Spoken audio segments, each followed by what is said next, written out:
Your brain rehearses actions you've only watched someone else perform, every single time. You don't decide to do this. The motor regions of your cortex fire automatically when you observe another person reaching for a glass, signing a contract, or stepping onto a stage. And that invisible rehearsal is shaping what you believe you're capable of far more than any affirmation you've ever whispered into a bathroom mirror. In the early 1990s, a lab in Parma, Italy stumbled onto something odd. Giacomo Rizzolatti and his team had wired electrodes into the brains of macaque monkeys to study hand movements. One afternoon, a researcher reached for his own lunch while the monkey sat still. The electrode fired anyway. The monkey's brain produced a motor signal for an action its body never performed. The team thought the equipment was broken. It took months of repeated experiments before they accepted what was happening. Certain neurons activate both when you do something and when you watch someone else do it. They called them mirror neurons. The name stuck because it described the phenomenon with eerie precision. Your brain mirrors observed actions at the level of motor planning. You watch someone throw a punch, and the same neural population that would coordinate your own fist activates in a muted, suppressed version. The suppression keeps you from actually swinging. But the rehearsal happens anyway, beneath your awareness thousands of times a day. So what does this have to do with manifestation? More than the vision board crowd realizes, and less than they'd like. The popular version of manifestation says, you visualize a goal, feel the emotions of having achieved it, and the universe rearranges itself to deliver. That version is magical thinking. But buried inside that practice is a mechanism that actually works, and mirror neurons are the hardware running it. When you watch someone perform a skill, a surgeon tying a suture, a speaker commanding a room, an athlete clearing a bar, your motor system encodes a partial blueprint of that action. The blueprint is rough, incomplete. You can't perform surgery after watching a YouTube video, but your brain has already begun allocating the neural real estate that would be needed if you tried. This is where visualization gets interesting on a biological level. Alvaro Pascual-Leone at Harvard ran an experiment where one group practiced a simple piano sequence on a keyboard for 5 days. A second group only imagined playing the same sequence, same amount of time, same number of sessions. Brain scans afterward showed nearly identical expansion of motor cortex in both groups. The mental rehearsal produced physical changes in brain structure. The fingers that never touched a key belonged to a brain that had reorganized as if they had. Now layer mirror neurons on top of that finding. Every time you observe someone living the life you're working toward, your brain runs a faint simulation of being that person. The simulation is weak on its own. A single observation doesn't rewire anything, but repetition changes the equation.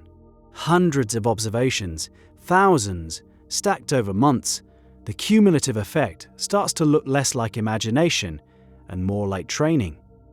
Think about what happens when you spend 3 hours a day consuming content from people who've built the career you want. Your mirror system fires with each demonstration of competence you witness. Your motor cortex quietly maps the gestures, the posture, the pacing of someone who already operates at that level. Meanwhile, a region called the insula is tracking the emotional signatures of what you're watching, the confidence in a voice, the ease in a movement, and calibrating your own internal model of what normal feels like. You're adjusting your baseline. The gap between where you are and where you want to be starts to feel less like fantasy and more like a commute. Critics of manifestation have a strong case when they point to the passive version. Sitting on a couch visualizing a Ferrari materializing in your driveway is delusional. The neuroscience actually agrees with the skeptics here. Mirror neuron activation without subsequent action produces what researchers call motor imagery decay. The blueprint fades. The neural real estate gets reassigned. Your brain is efficient. It doesn't maintain maps for territories you never visit.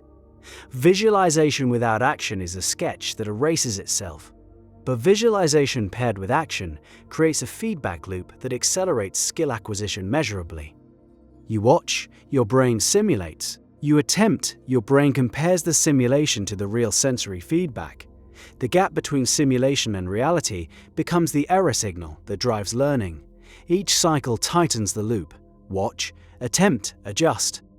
Watch, attempt, adjust. Athletes have used this protocol for decades.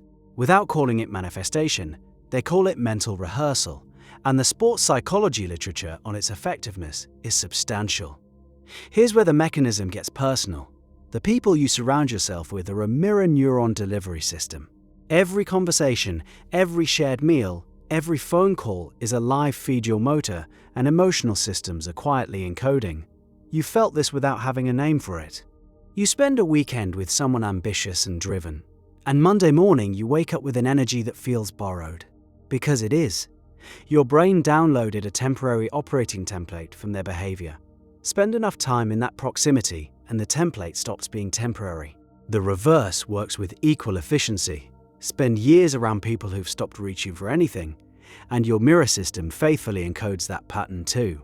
The low-effort posture, the dismissive language about ambition, the subtle flinch when someone mentions a big goal. Your brain doesn't evaluate whether the patterns it mirrors are good for you. It just mirrors the curation as your job. This reframes the entire manifestation conversation. The visualization piece has a real neural basis. Mental simulation produces measurable cortical reorganization.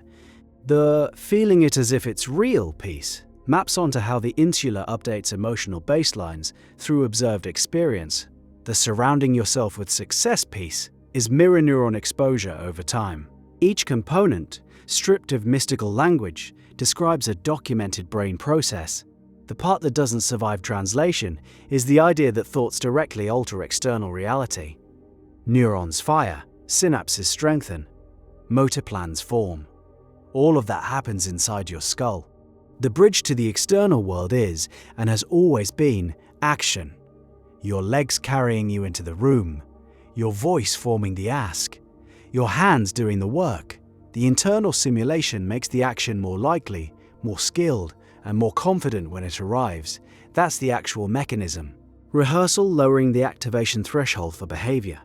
And the threshold part matters more than people appreciate.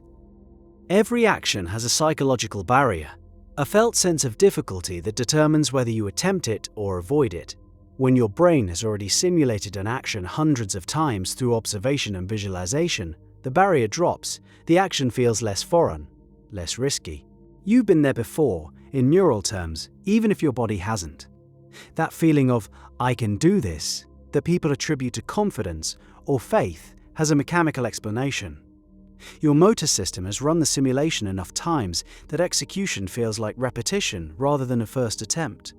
So the next time someone tells you to visualize your goals, understand what's actually happening under the hood, you're programming motor sequences, you're adjusting emotional baselines, you're lowering activation thresholds for the behaviors that would move you toward the outcome.